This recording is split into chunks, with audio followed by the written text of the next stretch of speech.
மக்கள் நல்ல தலைவன் இல்லாத காரணத்தால் மக்களுக்கும் உண்மையான அறிவியல் தெரியாமல் போனதால் பார்ப்பேனிய கொள்கை கொண்டவர்கள் கோபுரங்களில் வெளிப்புற சுவரில் இருந்த சிற்பங்களை தத்துரூபமாக மாற்றி சிலைகளை வடித்து கோபுர உட்புற சுவரில் வைத்து அதை கருவறை என்றும் அந்த சிலைகளை சாமி என்றும் மக்களுக்கு சொல்லிக் கொடுத்தார்கள்.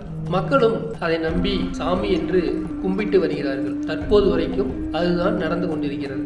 இந்த காணொலியை 2 ஃப்ரேமாக பிரிப்போம். ஒரு ஃப்ரேமில் உண்மையான சிற்பத்தை எடுத்துக்காட்டு செவ்வாய் கிரகத்தோட குறியீடு ஓவியம், பாறை மீது அமர்ந்த மயில் பறவை மீது அமர்ந்த முருகன்.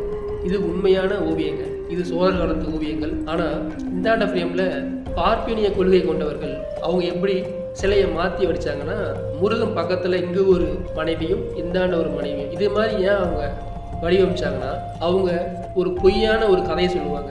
அந்த கதைக்கு ஏற்ப அந்த சிலைகளை வடித்து அந்த கோபுர உட்புற சுவரில் வச்சு அது கருவறை என்றும் வெளியே விநாயகரை வைத்து இதை சாமி என்று உங்கள் நம்ப வைத்து விட்டார்கள். நீங்களும் அதை நம்பி சாமி கும்பிட ஆரம்பித்தீர்கள். உங்களுக்கு அவர்கள் விபூதி அடித்தார்கள். அவர்கள் அறிவாளியாக வாழ்ந்து வருகிறார்கள்.